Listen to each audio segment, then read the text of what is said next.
Sound everyone welcome back. तो last time हमने पढ़ा था कि बिटकॉइन के बारे में थोड़ा सा। तो फाइनल उसका जो है कंक्लूजन ये है कि क्या आपको बाय करना चाहिए बिटकॉइन या नहीं।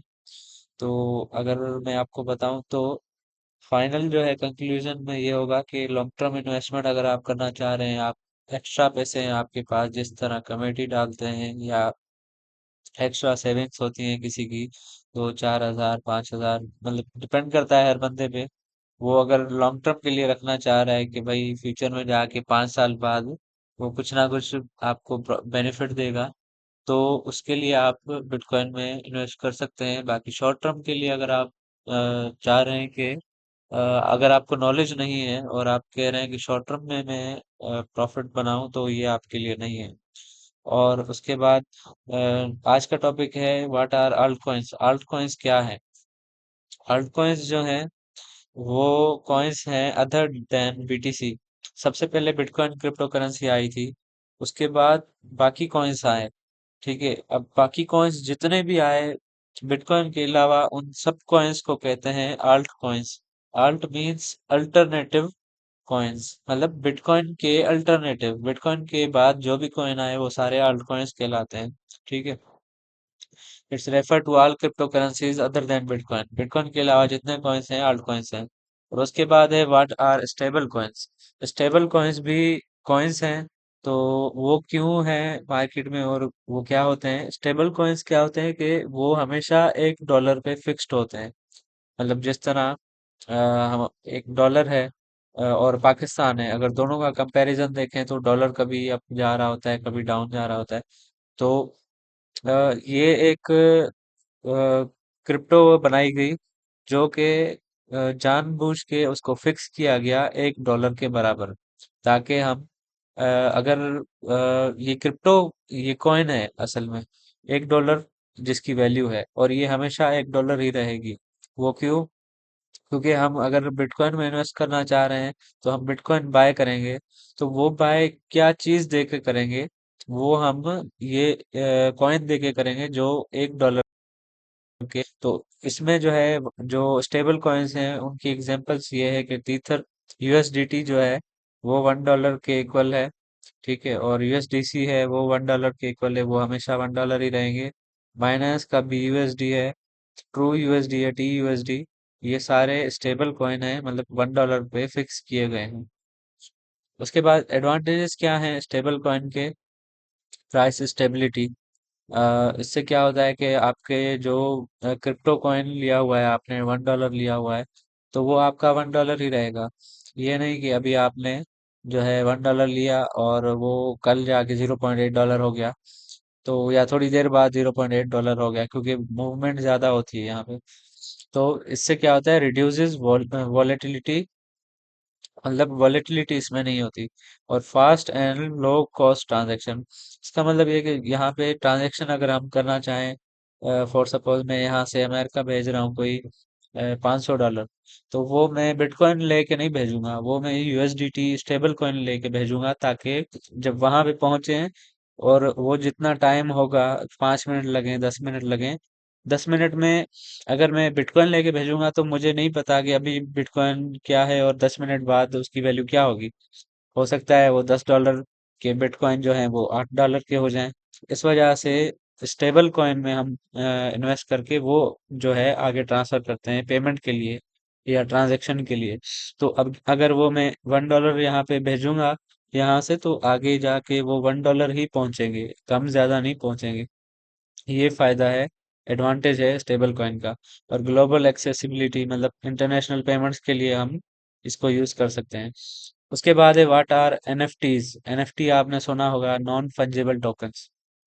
NFTs, non-fungible tokens, are unique digital assets stored on a blockchain। ये एक किस्म के एसेट्स हैं जो ब्लॉकचेन के अंदर स्टोर्ड होते हैं। जिस तरह कॉइन है, इस तरह ये एसेट्स हैं, डिजिटल एसेट्स। डिजिटल एसेट्स में उसमें आपकी ओनरशिप होती है। ओनरशिप मतलब वो आपके हाथ में है। और वो ओनरशिप किस चीज की होगी? आर्ट वर्क हो गया, म्यूजिक हो गया, वीडियो हो गई, वर्चुअल रियल एस्टेट हो गई, और इन गेम आइटम्स, मतलब गेम में जिस तरह पबजी में स्किन्स होती हैं, तो इस तरह गेम्स की जो चीजें हैं, आइटम्स हैं, वो उनके पास उनका जो है आपके पास अथॉरिटी होगी, वो आपकी जो है ओनरशिप होगी। Unlike cryptocurrencies, NFT are non-fungible, meaning each token is unique। मतलब वो जो अ, एक आर्ट वर्क होगा वो यूनिक होगा और वो आपके पास होगा। वो सेम चीज कोई और नहीं बना पाएगा, क्योंकि उसका जो है एक्सेस और अथॉरिटी ओनरशिप आपके पास होगी। आप उसको ट्रांसफर करेंगे तो ही दूसरे के पास जाएंगे। तो इससे ये फायदा होता है कि आप डिजिटल एसेट्स सेल कर सकते हैं, जिस तरह डिजिटल आर्ट वर्क आपने सेल किया, डिजिटल म्यूजिक सेल किया आपने, उसके आपको पैसे मिलेंगे। वीडियोस जो हैं वो आपको सेल करके आप पैसे कमा सकते हैं। और गेम की आइटम्स जो होती हैं, जो हम परचेज करते हैं, वो भी आगे आप सेल कर सकते हैं। तो ये एनएफटीज के थ्रू, ये जो है ब्लॉकचेन के थ्रू, ये हम ट्रांसफर कर सकते हैं, बाय कर सकते हैं, सेल भी कर सकते हैं। की कैरेक्टरिस्टिक्स, इसके फायदे क्या हैं? Uniqueness, each NFT has a distinct identifier. मतलब हर एनएफटी अलग अलग होगा, उसका जो है आइडेंटिफिकेशन अलग होगी, एक अलग पहचान होगी। इंडिविजिबिलिटी, cannot NFTs cannot be split into smaller units like cryptocurrencies। अब इसमें क्या होता है कि एक पूरा आर्ट वर्क है, तो वो आपके पास ही पूरा का पूरा होगा। उसमें से कुछ पार्ट किसी और को हम नहीं बेच सकते। जिस तरह एक बिटकॉइन है, तो हम उसके पार्ट्स जो है बाय कर सकते हैं ना। एक बिटकॉइन $1 लाख का है, तो हम $1 का भी बिटकॉइन बाय कर सकते हैं, उसका पार्ट बाय कर सकते हैं। लेकिन एनएफटी में उसका पार्ट नहीं बाय कर सकते हम। पूरा का पूरा एनएफटी हम बाय कर सकते हैं या सेल कर सकते हैं। उसके बाद वेरीफाइबल ओनरशिप, ओनरशिप का हमारे पास जो है प्रूफ होता है कि ये एनएफटी सबसे पहले किसने लॉन्च किया, सबसे पहले किसका था, उसके बाद कहाँ कहाँ तक गया, ट्रांसफर हुआ ब्लॉकचेन के थ्रू। तो ओनरशिप की जो है वो भी वेरीफाइड होता है, ओनरशिप। उसके बाद inter operability, can be used across multiple platforms.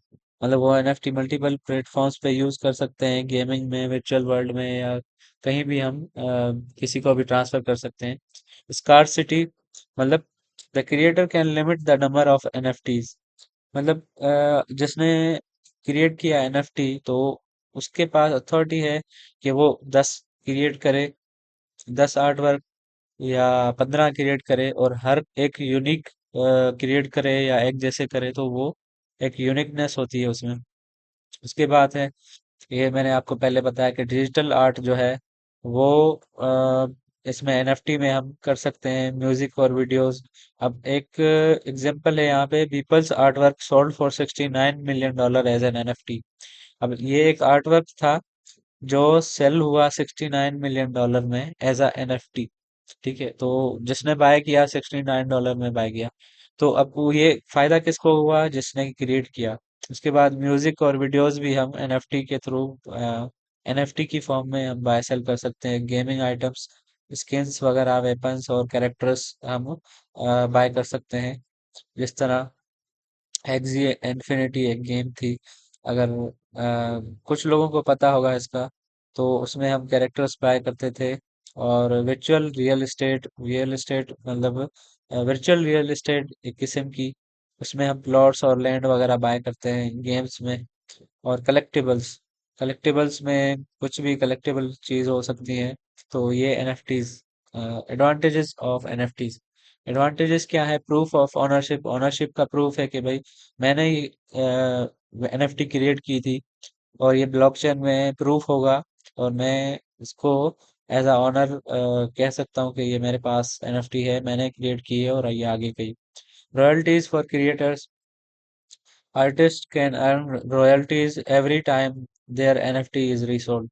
मैं इस तरह भी आर्टिस्ट रखते हैं कि एक एनएफटी लॉन्च हुआ और वो जितनी बार भी आगे बाय सेल होगा, तो उस क्रिएटर को कुछ परसेंट उसका हिस्सा जाएगा।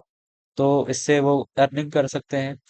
Prevention of counterfeits, blockchain records ensure authenticity. मतलब ब्लॉकचेन पे उसका रिकॉर्ड होगा। न्यू मोनेटाइजेशन मॉडल्स, मतलब आर्टिस्ट गेमर्स को जो है एक फायदा है कि वो रेवेन्यू जनरेट कर सकते हैं। तो आज का टॉपिक यहीं तक। नेक्स्ट जो है वो मैं आपको जल्द ही कोशिश करूंगा वीडियोस लेक्चर्स जल्द से जल्द आए। तो आज के लिए इतना ही, अल्लाह हाफिज।